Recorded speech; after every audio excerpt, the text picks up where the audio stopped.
Hello guys, welcome back to my YouTube channel, Luisa Ador Vlog. So for today's video, nandito tayo ngayon upang i-celebrate ang Mother's Day sa ating mga nanay. Sa ngayon, kailangan enjoy natin ang ating buhay kahit paminsan-minsan. So guys, tungayan po natin ang kaganapan ngayong araw na to kung kailan nag-celebrate tayo ng Mother's Day. Maraming salamat!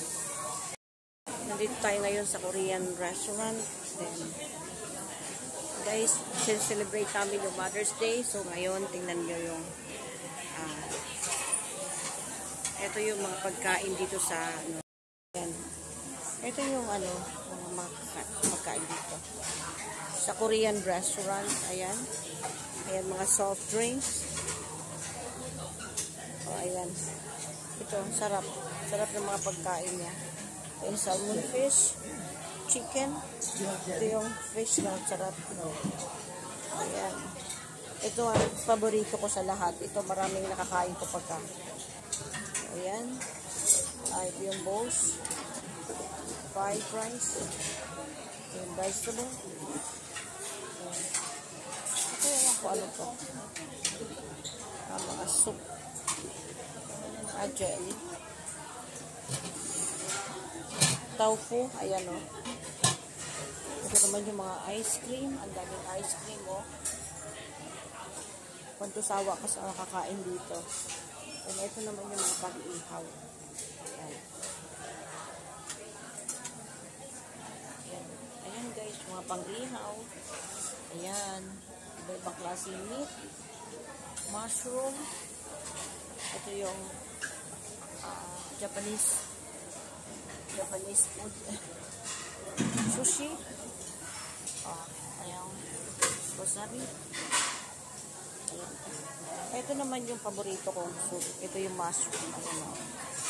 Ang sarap ng soup na to. Ito naman, hindi ko. Puro mga soup. Ayan, soup. Ito naman yung pata na meron siyang ito, ewan ko kung ito.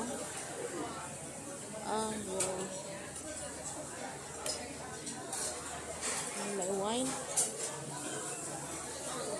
May rice. And then ito, mga vegetable. Lettuce. Ayan o. Ibang klase ko. Kimchi. Corn. Ayan, tomato. Pang salad. Ayan. Yan guys. Yan guys. Iniihaw namin. Ako busog na. Patapos na kami. Hindi ko na nabidyohan kanina. O ayan. Ito ang promotor ng aming pagkakain sa Korean. Ayan. Yan guys. Iniihaw namin. Ako busog na. Patapos na kami. Hindi ko na nabidyohan kanina. O ayan, ito ang promotor ng aming pagkakain sa Korean. Ayan.